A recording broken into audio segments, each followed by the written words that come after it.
live. Stand by.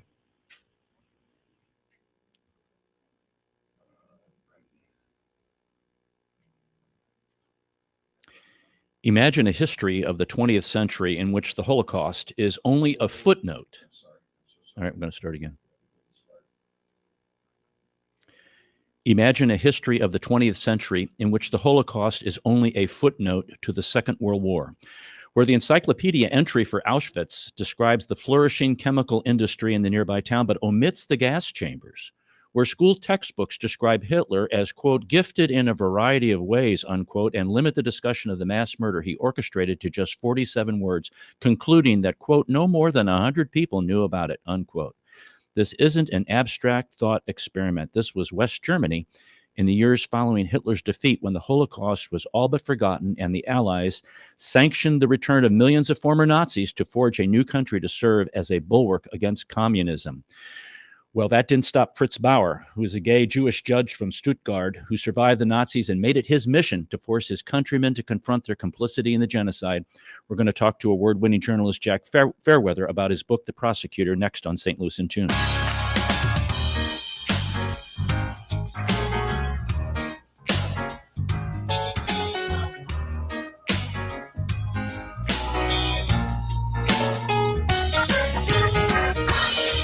Welcome to St. Louis in Tune, and thank you for joining us for fresh perspectives on issues and events with experts, community leaders, and everyday people who make a difference in shaping our society and world. I'm Arnold Stricker, along with co-host Mark Langston. Greetings to you, Mark. Good day. It is a good day, even though it looks like it's horrible outside. It's cloudy, it's rainy, it's just... Are we officially into fall here? We are. Okay. And finally, we've got some fall weather. Yeah. Folks, we're glad that you joined us today. We want to thank our sponsor, Better Rate Mortgage, for their support of the show. You can listen to previous shows at stlintune.com. Please help us continue to grow by leaving a review on our website, Apple Podcast, or your preferred podcast platform. Our thought for the day is by Albert Einstein. No problem can be solved from the same level of consciousness that created it. He thinks on a whole different plane. A whole different plane. I'm going to repeat that again. No problem can be solved from the same level of consciousness that created it. And that really exemplifies our conversation that we're going to have with Jack Fairweather today about his book, The Prosecutor. Jack, welcome to St. Louis in Tune. Hi, thanks for having me. I was really amazed. I want to give a little background about you. Jack's the best-selling author of The Volunteer, the Costa Prize-winning account of a Polish underground officer who volunteered to report on Nazi crimes in Auschwitz.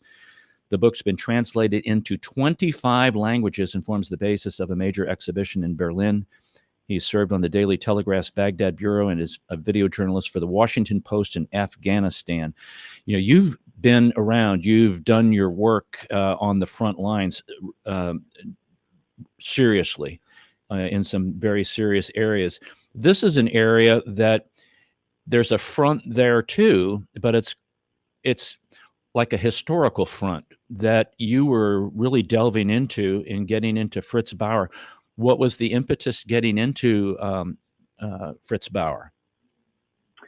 Well, you mentioned the book, The Volunteer, about the war hero who volunteered to report and expose Nazi crimes in Auschwitz and to try and stop the killing.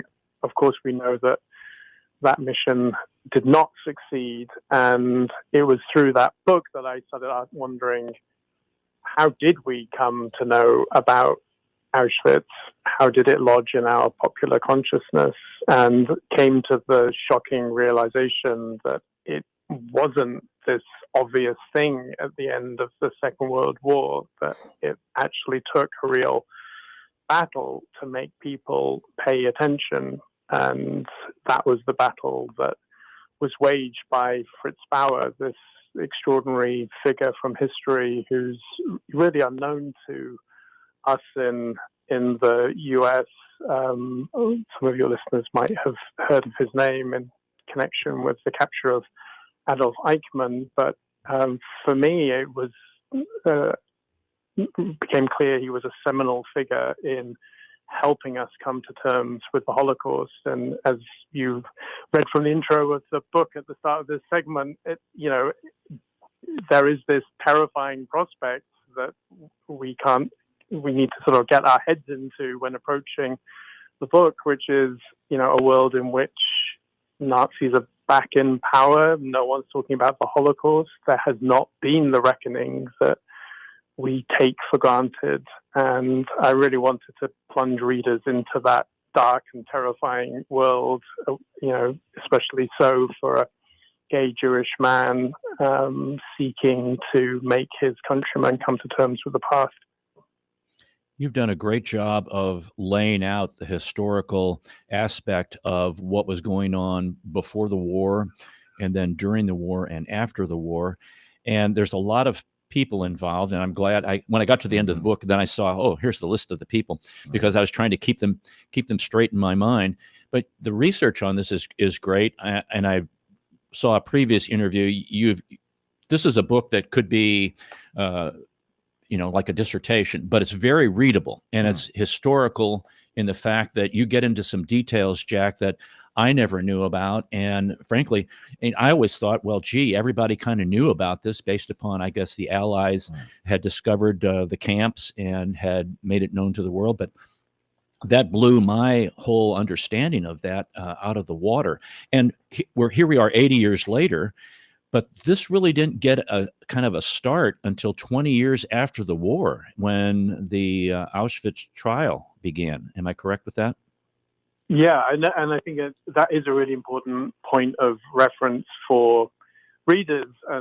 Like myself, coming to this story, is we tend to think of like Nuremberg. We've all heard of Nuremberg, and we sort of think that was the big trial at the end of the war. Nazis held to account and sort of job done, and it was an incredible feat at the time in terms of holding Nazi war leaders to justice and forging new international laws to hopefully prevent anything like World War II happening again. But there was a big sort of missing piece there, which was the fact that 7 million Germans had belonged to the Nazi Party. And how do you bring a country that had been so complicit in the crimes of the leadership to reckon its past? And it was not a simple answer to that, but there was a very clear need from the perspective of Fritz Bauer to force that reckoning. And, it's true that this is a sweeping epic of a book, but I think what I really wanted to hold it together with was Fritz Bauer's perspective, and just this kind of extraordinary courage of one man in sort of bending the arc of history towards justice. And, of course, every book has its heroes, but I think really in the case of Fritz Bauer, that's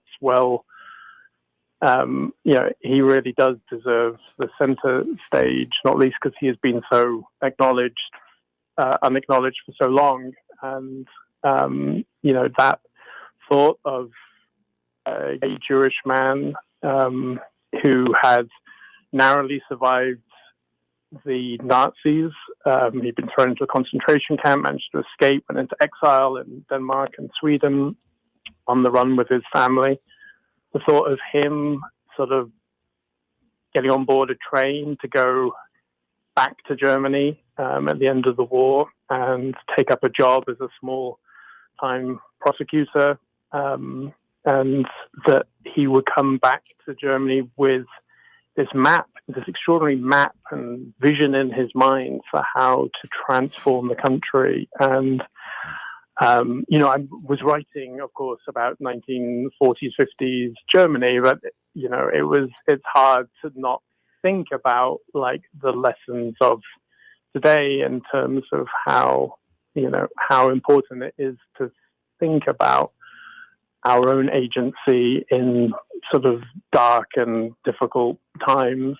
And, I think Bauer's story is really inspiring. Like country's 7 million Nazis didn't want to hear about Auschwitz. Took him 20 years.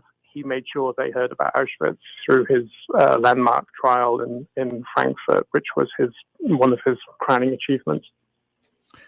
I want to mention to listeners that Jack is going to be at the Jewish Book Festival December the 11th, and that particular aspect of the festival is going to take place at the St. Louis County Library, the Clark Family Branch on South Lindbergh.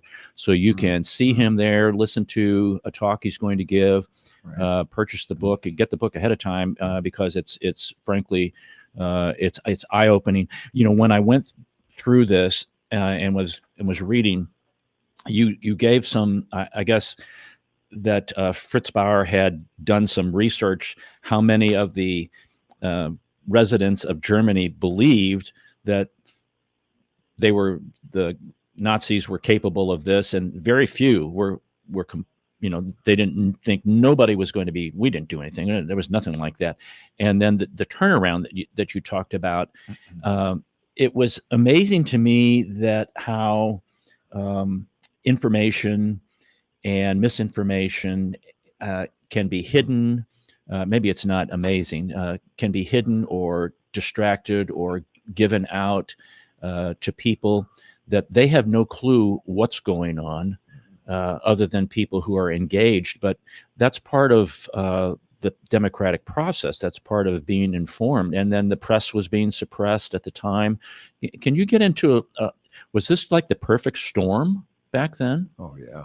Yeah, well, I think it's really, really important to remember, like, the circumstances after Nuremberg. You know, Germany devastated by the war, divided between East and West, rapidly the major fault line of the Cold War, and the Americans and the Allies who were rebuilding the West really, had this imperative to get the country to stand up quickly on its own 2 feet. They wanted West Germany to rearm and take its part in NATO against the Soviet threat, and were prepared to turn a blind eye to the crimes of the past.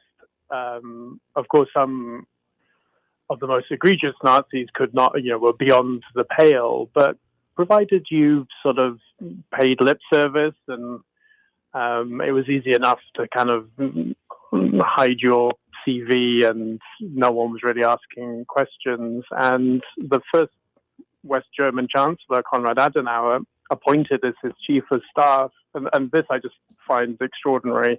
I'm sure your listeners will too, but his chief of staff, the man tasked with rebuilding West Germany, was one of the chief architects of the Nuremberg race laws that had provided the legal framework for the Holocaust. And this man, Hans Globke, hadn't been a member of the Nazi Party. He'd applied but got rejected for various reasons. It didn't change the fact that he enacted Nazi policies to the hilt. This was the man who, played a similar role as an architect of West Germany and key American interlocutor, and helped bring in a vast number of former Nazis back to their old posts in the government.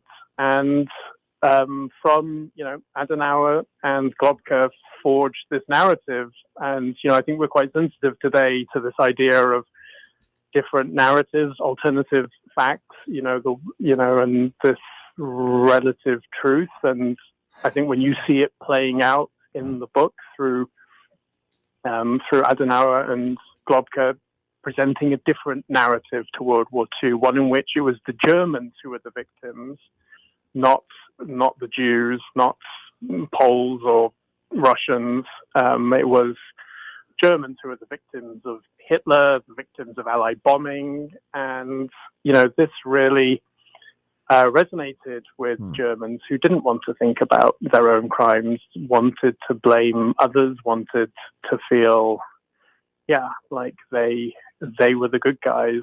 And this was the founding story of West Germany, and one which, from Fritz Bauer's perspective, simply could not stand. I mean, it was, terrifying for him to see reality being twisted in this way, and furthermore that victims and survivors like himself could not get their voices heard. And that was where he hit upon this kind of radical idea in some ways, which was to use the law courts to begin to force change. If he could hold one Nazi to account, he could bring a bit of awareness to Germans around him, and bit by bit begin to change opinions. And just for context, when Fritz Bauer took up his first job in this small town, Braunschweig, in 1948-9, he was in his office. Was his sort of fellow prosecutor was a man who had signed death sentences for 15,000 disabled kids for their deaths. The chief of police was a former SS officer in Krakow who had arranged the deportations of Poles and Jews to Auschwitz. He was surrounded by war criminals of the highest order, and it was one of those cases, one of those situations that I think, again, we're quite familiar with today, in that it's very hard for people just to speak the truth then, and to say, this isn't okay, what is happening here, this prejudice, this oppression, these people, what they are doing in charge. And that was, Bauer's role. He had to be extraordinarily political and careful. He would go go out to a local bookshop and hear his fellow colleagues whisper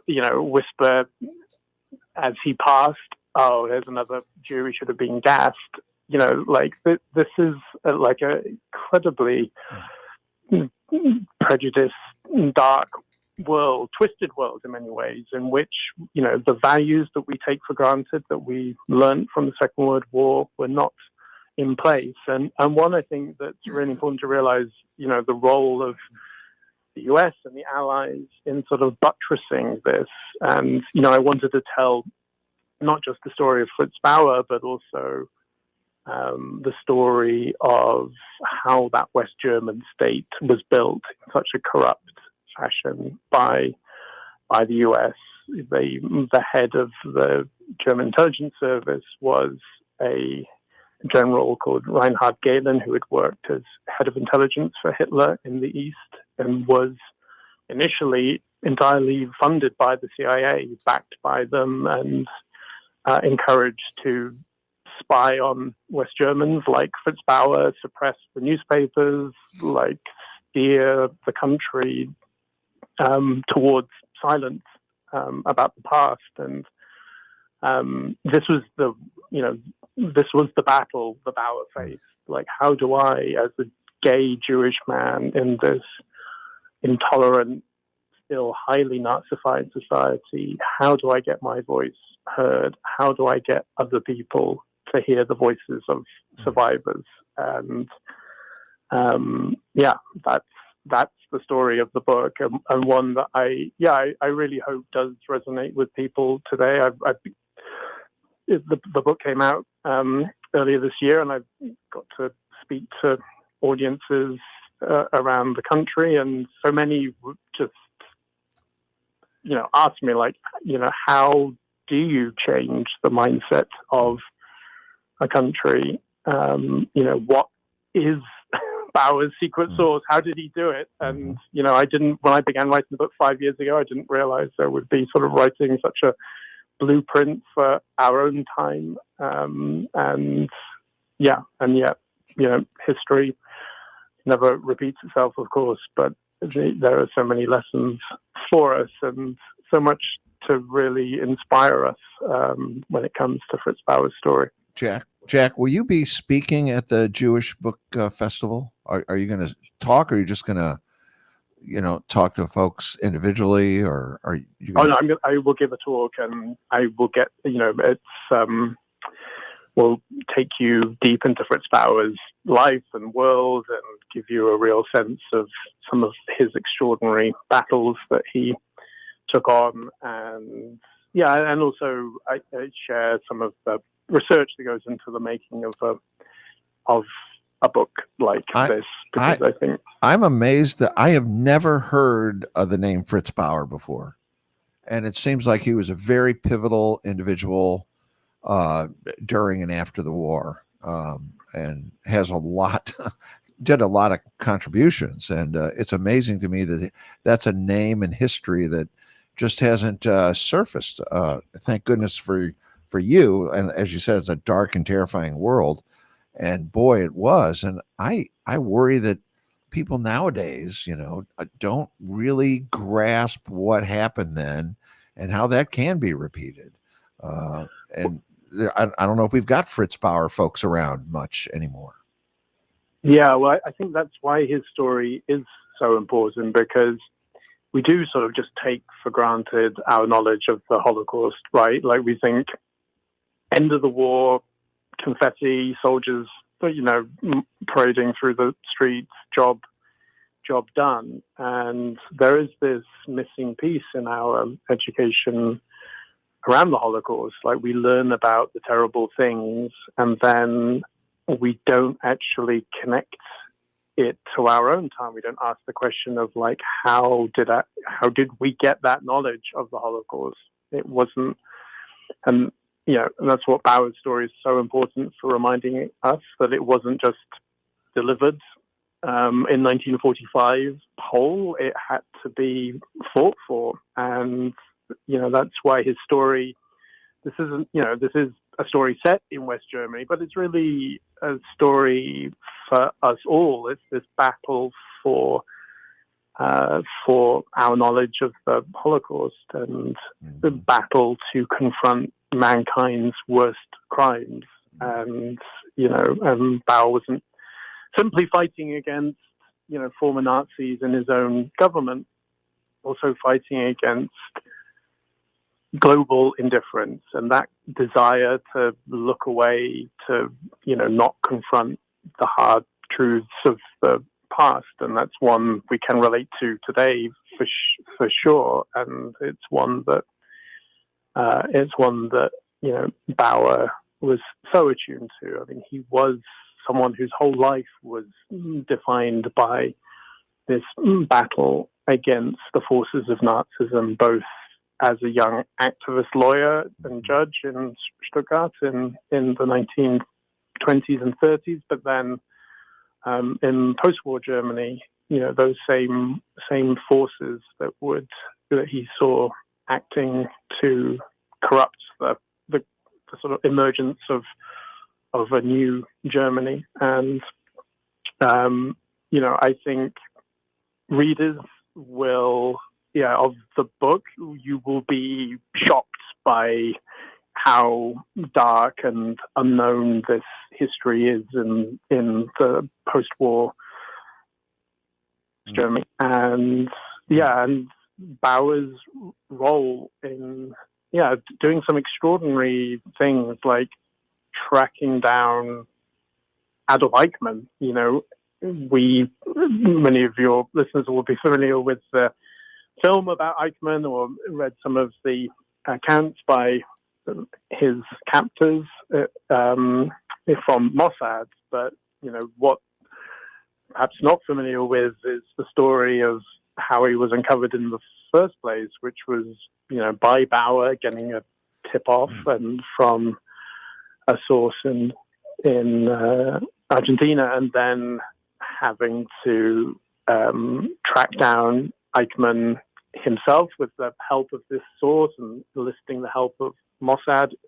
Very much Mossad weren't interested in tracking down old Nazis as they saw it in the 1950s, when Israel was battling for its survival. Bauer had to sort of make a number of trips to Israel to sort of force the Mossad director to take up the case, and was the orchestrator of the kidnapping operation. And I think it's just it's a story of just courage and adversity in the face of, really extraordinary opposition.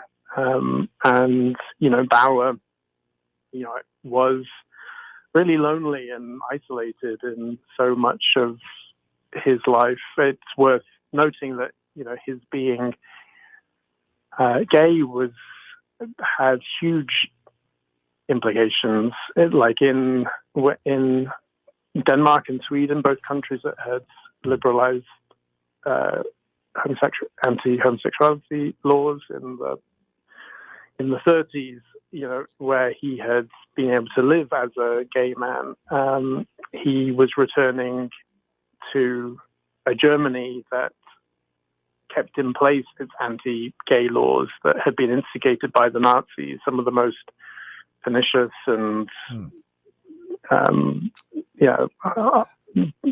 dangerous laws for gay people in history, and they remained in place until 1968, when the first liberalizations began to happen. So Bauer was forced to live in secret, in hiding, and keep a part of himself undercover, as he himself was seeking to expose the Nazi past of those around him. We're so thankful for Bauer and what he did. I don't know if we have to go to a break yet, but Mark, let's take a break, because there's a lot of good stuff that we've just talked about that I want to kind of peel back a little bit more about Fritz Bauer. This is Arnold Stricker with Mark Langston. We're talking to Jack Fairweather. He's the writer and author. He's a journalist, but he's the author of The Prosecutor, and he's going to be speaking at the Jewish Book Festival at St. Louis County Library on December the 11th at 7 p.m. You can get some tickets and information at jccstl.com, jccstl.com. We'll be right back after this break.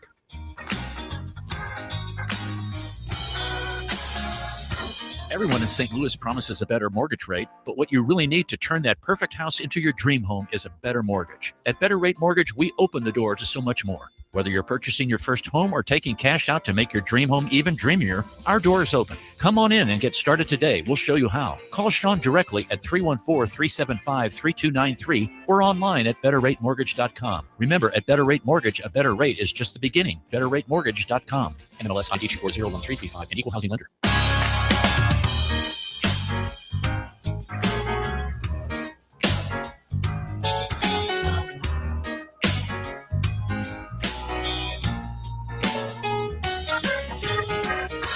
I want to welcome you back to St. Louis in Tune with Arnold Stricker and Mark Langston. We're talking to Jack Fairweather, the author of The Prosecutor. He's going to be speaking at the Jewish Book Festival at the St. Louis County Library, Clark Family Branch on South Lindbergh. For more information, go to jccstl.com. And prior to the break, Jack, we were talking a little bit in some detail about Fritz Bauer and the things that he was up against. And, thinking about back in history, I know Mark's got a question, but I'm going to try to set this up for him and allow you to kind of think through what I'm saying, because I want you to elaborate a little bit more. In thinking about all of the people that were significant during post-war Germany and really Japan, post-World War II, this individual was really a hinge point. Mm-hmm. He was a pivot point that had tremendous amount of stress on him. He was very strategic. He was very persistent. He sought after the truth, but he had, the Soviet Union. He had the Cold War in his face. He had the CIA against him. He had really kind of Israel as a new country that really wasn't wanting to pursue some of this thing except on their own terms. He waged a public campaign on his own. He was giving information and talking to those people who were, agreed with him or who were inquiring about wanting to know the truth.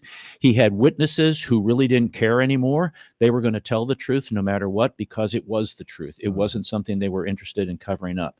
So this man, Fritz Bauer, is someone, folks, that you really need to get to know, because he was somebody important. My only question about Fritz is, what motivated him? What was the spark that made him? Good question. I mean, really want to pursue this. I mean, this seemed like a burning in his heart and his soul, something that he just would not let go, which we're thankful for. We don't know much. I don't know much about Fritz Bauer. I'm finding out more and more about him. I want to know more about him, but I'm just wondering what that spark is. What really motivated this? You may not even know, Frank. Maybe none of us know, but what could have made him really pursue this? He was like a dog wanting a bone, you know. He was really after this. It was pretty intense. It sounds like. Yeah, well, in some ways, that's the question I set myself to answer with the book, and encourage readers to turn to the pages, because it's a man's life and mission, and plays out over time. And I think that's one of the great powers of biography, is getting to show the inner workings of someone's heart and soul over, as they grow and develop. And I think the short answer to your question is, of course, that Bauer had a lot of anger. He had seen family and friends caught up in the machinery of death of the Nazis. He'd had his livelihood and home, his whole world in Stuttgart destroyed, and there's a lot of anger and passion directed at those who thought they could get away with it and just walk back into their old jobs. But I think there's a sort of deeper vision in Bauer's story that makes him different to other Nazi hunters that we know of, like Simon Wiesenthal or Tuvia Friedman, who were all about tracking down the perpetrators in the name of justice.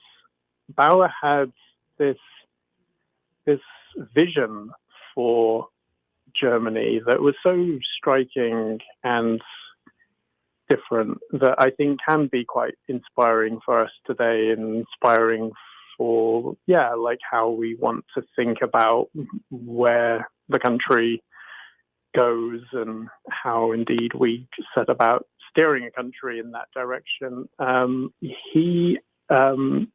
Bauer had a vision for a tolerant and liberal and progressive Germany, one that he had glimpsed as a young man, as a young student, and one that he had lived through as coming out as a gay man in Denmark during his exile there, when he found himself in one of the most liberal societies in the world at the time, was able to sort of live freely. And that sort of vision, that positive vision, is one that he brought back, and it's he had to hold to. There was lots around him that was utterly depressing. So many sort of attacks against him, the fact that he had to hide himself away and bury so much of who he was, but he never really lost sight of that greater vision, and this idea that was attached to it, that is a sort of call to action to us all today, which was, he came to the realization that he wasn't going to get Nazis to confess in the dock.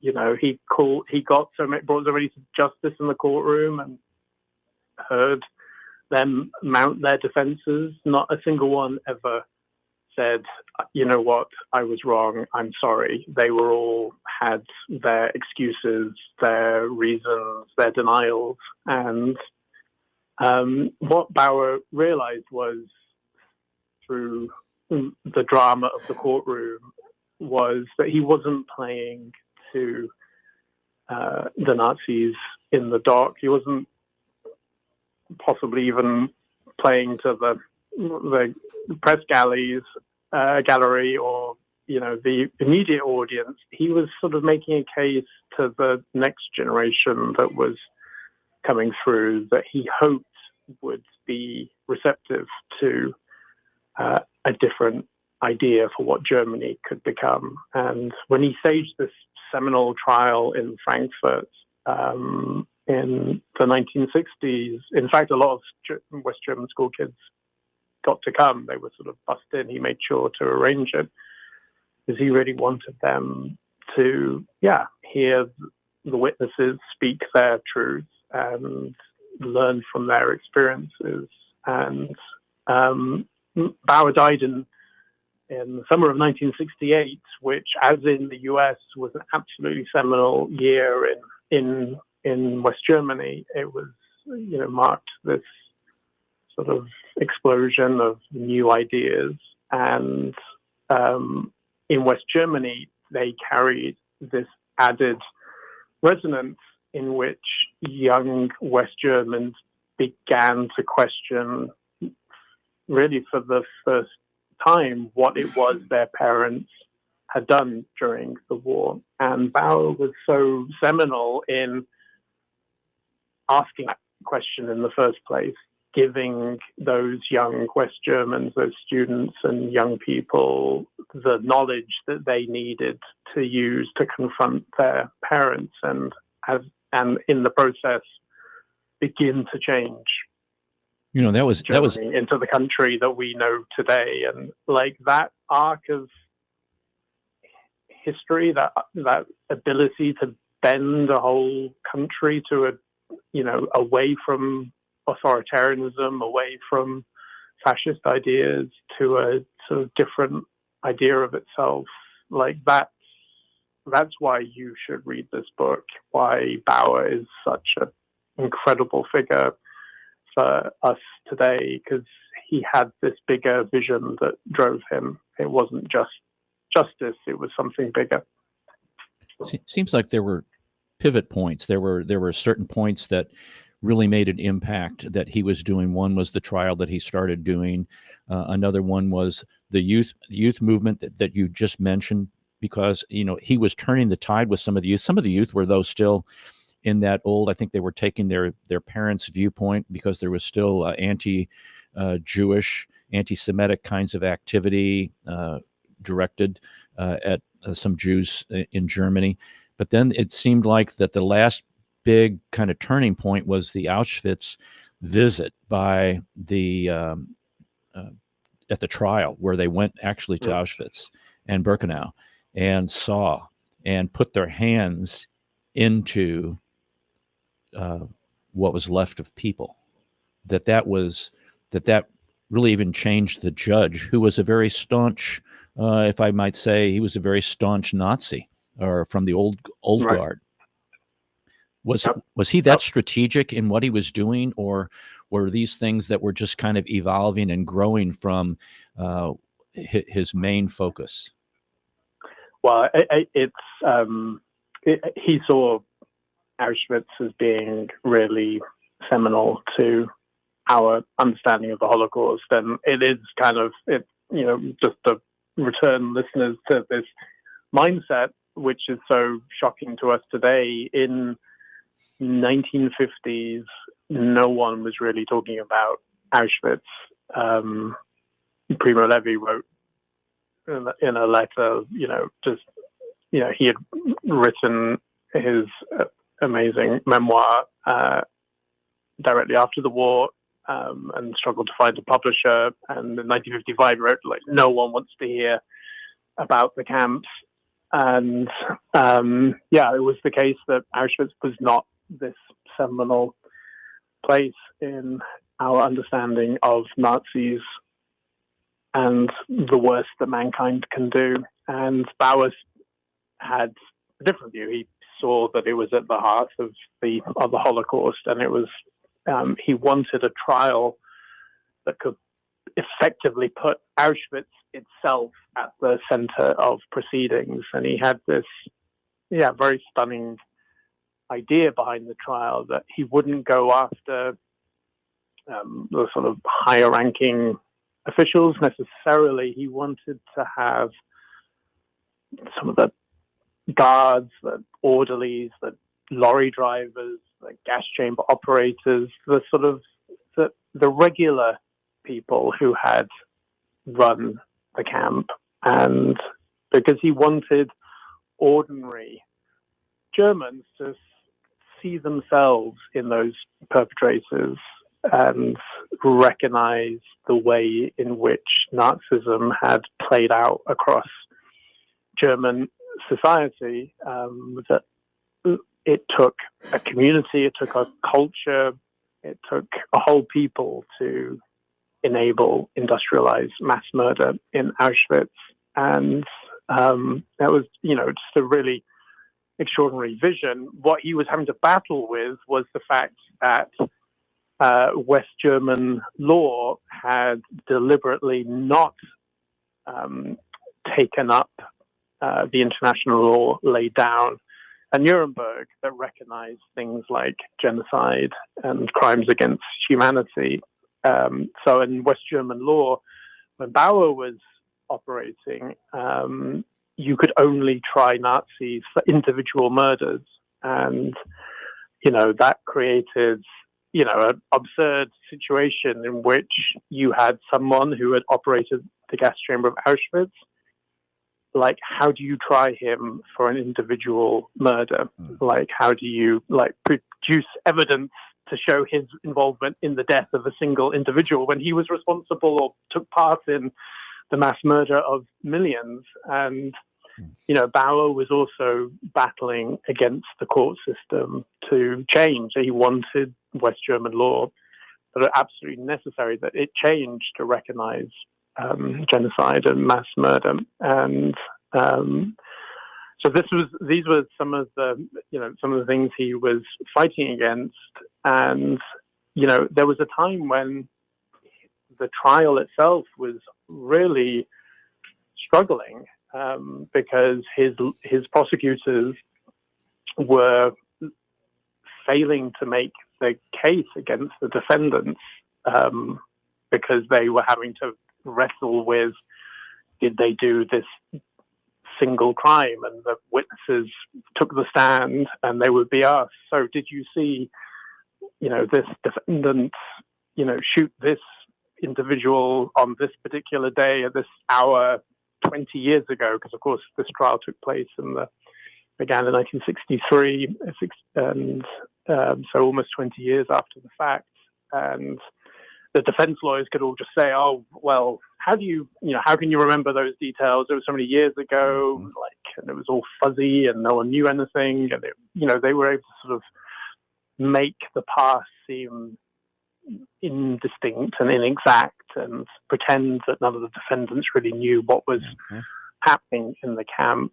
And that sets the scene for the sort of denouement of the book, and this extraordinary moment of Cold War drama when Bauer said, enough of this, let's take the court to Auschwitz. Auschwitz, which was in Poland, communist Poland, behind the Iron Curtain. He sort of had to do behind-the-scene maneuverings to get the Polish government and the West German government to agree, but in the end, he succeeded in bringing the court over the Iron Curtain to Auschwitz itself. The judges and the prosecutors, the defense lawyers, and even one of the defendants came as well, along with hundreds of journalists. And for many people, this was the first time they had seen images, they had seen TV footage of Auschwitz.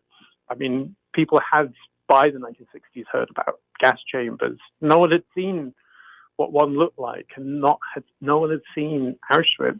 And that was just incredibly powerful moment in our collective sort of reckoning with the past. Those images of the ruined gas chambers in Birkenau getting beamed around people's homes around the world, thanks to that trial. And Bauer really put Auschwitz on the map of our collective consciousness, and of course, for us all, everyone who's listening, we all know what that means now. And I wanted this book to really, sort of give credit to Bauer, to the person who really helped get us to the right view of Auschwitz's place in history. How did you become acquainted with Fritz Bauer? Where did your paths cross? Where did you all of a sudden say, "Hey, I want to write a book on that is about Fritz Bauer"? So I was at the end of my last book, The Volunteer, about this Polish operative who infiltrated Auschwitz to report on Nazi crimes, and I was writing the list of characters that goes in the back of the book which has like small synopsis of their lives, and I was looking through the list of the perpetrators from the camp. So many of them escaped justice at the end of the war, and that is shocking to me because I did not know there was this giant gap in justice in post-war Germany.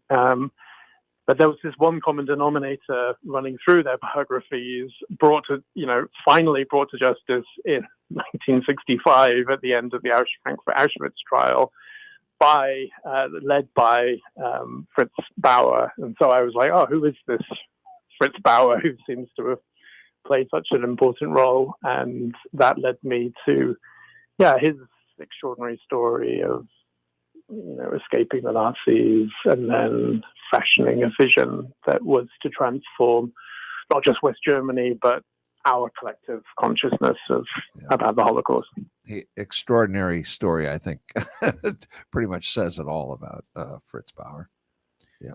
Jack, you've been very gracious with your time with us, and I appreciate that. This is an unbelievable book. Folks, if you read anything in this year or next year, this is a book that you must read and you must share with your friends. It would be a great book, a very intense book for a book club, but it would be a very good book for a book club. And any talk about a movie? I think sounds like it would be. Oh my gosh, that'd be a great movie. I think it would be fantastic. So the book is called The Prosecutor. It's by Jack Fairweather. Jack's going to be speaking at the Jewish Book Festival at the St. Louis County Library Clark Family Branch. That's on South Lindbergh on December the 11th at 7 p.m. You can go to jccstl.com for more information. Jack, we look forward to seeing you there. And what a stupendous book. And thank you for your research and your time that you devoted to getting the information out about Fritz Bauer. And because if it wasn't for him, who knows what our history would be like right now. Mm-hmm. Indeed. Well, thank you so much for having me both. It's been a real pleasure. Thank you, sir. Take care. Yep, our pleasure. Boy, thank goodness for Jack.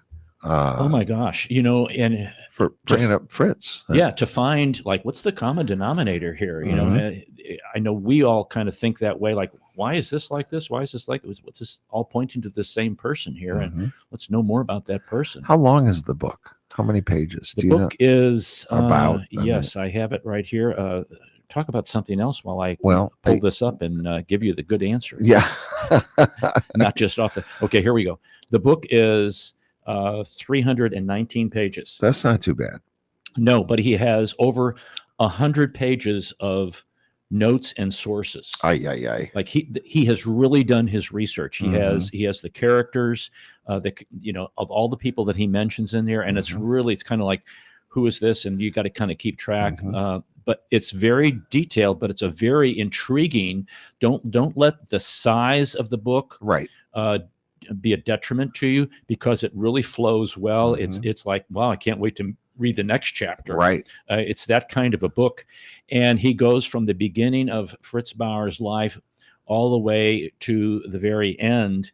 And he's interviewed family members. I was going to ask him, did he fly over there? He's done a lot of research. The family gave him information. He's gotten letters, and he's written this previous book that he won the award for, which kind of was almost like a foundational aspect to push him into this. So when did Fritz Bauer pass away? He passed in 1968.